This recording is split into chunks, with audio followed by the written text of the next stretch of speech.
సన్నిధిలో విశ్రాంతి, నిజమైన ఆరాధన. పరిచయం. ప్రభువునందు ప్రియమైన దేవుని బిడ్డలారా, ఈ శుభదినమున దేవుని వాక్యాన్ని ధ్యానించుకోవడం మనకు ఎంతో ఆశీర్వాదకరం. నా ప్రార్థన మందిరములో వారిని ఆనందింపజేసెదను అని యెషయా గ్రంథంలో సెలవిచ్చిన దేవుడు మనల్ని తన సన్నిధికి ఆహ్వానిస్తున్నాడు. సృష్టికర్త అయిన దేవుడు 6 దినములు సమస్తమును సృజించి 7వ దినమున విశ్రమించి దానిని ఆశీర్వదించి పరిశుద్ధపరిచారు. విశ్రాంతి దినము దేవునితో మన సంబంధం.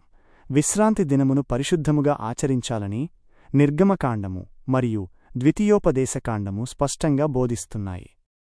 నేటి ఉరుకుల పరుగుల జీవితంలో మనిషి కేవలం ధనార్జన కోసమే ప్రయాసపడుతూ దేవుని సమయాన్ని దొంగిలిస్తున్నాడు. ఆదివారమున లోక సంబంధమైన వ్యాపారాలు, బరువులు మోయడం, అనవసర లోక వార్తలకు దూరంగా ఉండాలని ప్రవక్తయైన యెషయా హెచ్చరించారు. 6 దినములు నీ కష్టార్జితం కోసం పనిచేసినా ఆ ప్రభువు దినమున ఆయన సన్నిధికి రాకపోతే మనం పొందే లాభం చిల్లి సంచిలో వేసిన డబ్బు వంటిదని హగ్గై గ్రంథం హెచ్చరిస్తోంది. ఆత్మతోనూ సత్యముతోనూ ఆరాధన. యోహాను సువార్తలో చెప్పబడినట్లు దేవునిని ఆరాధించువారు ఆత్మతోనూ సత్యముతోనూ ఆరాధించాలి. నేడు మన ప్రార్థనా మందిరాలు ఎలా ఉన్నాయి? మన హృదయాలయాలు ఎలా ఉన్నాయి? అపోస్తలుడైన పౌలు కొరింథీయులకు రాసిన పత్రికలో చెప్పినట్లు, నీ దేహమే దేవుడు నివసించే ఆలయము.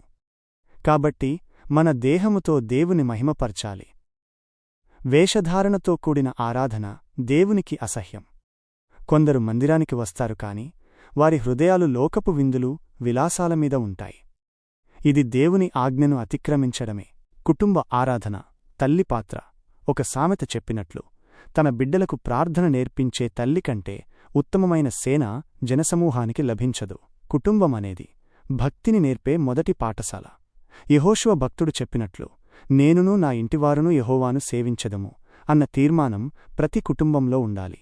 నిర్గమకాండము మరియు ద్వితీయోపదేశకాండము ప్రకారం నీవు మాత్రమే కాదు, నీ కుమారుడు, నీ కుమార్తె, మీ ఇంట్లో ఉన్నవారందరూ కలిసి దేవునిని ఆరాధించాలి. ఆదిమ సంఘము మరియు నేటి బాధ్యత. ప్రభువైన యేసుక్రీస్తు మృత్యుంజయుడై లేచిన ఆదివారమును అపోస్తలులు ప్రభువు దినముగా నిర్ణయించి ఆరాధనలు ప్రారంభించారు. అపోస్తలుల కార్యములు మరియు కొరింథీయులకు రాసిన మొదటి పత్రికలో చూసినట్లు వారు ఆదివారమున కూడి రొట్టె విరిచి దేవుని వాక్యమును ధ్యానించి చందాలు సమకూర్చేవారు. నేడు మనం కూడా క్రమము తప్పకుండా సంఘారాధనకు వెళ్ళాలి. పరిశుద్ధ వాక్యమును శ్రద్ధగా చదవాలి. బాప్తిస్మము పొంది ప్రభువు శరీర రక్తములలో పాలు పంచుకోవాలి. దశమ భాగములు, అర్పణల ద్వారా దేవుని కార్యములకు తోడ్పడాలి. ముగింపు. ప్రియ సోదరీ సోదరులారా, దేవుని ఆలయము పరిశుద్ధమైనది. ఆయన పరిశుద్ధుడు గనక ఆరాధించే మనం కూడా పరిశుద్ధులుగా ఉండాలి. ప్రకటన గ్రంథంలో చెప్పబడినట్లు యోహాను భక్తునికి ప్రభువు దర్శనం లభించింది ఆ ప్రభూ దినముననే. మనం కూడా ఈ లోకపు విశ్రాంతిని గౌరవిస్తేనే హెబ్రీయులకు రాసిన పత్రికలో చెప్పబడిన నిత్య విశ్రాంతిలో ప్రవేశించగలము.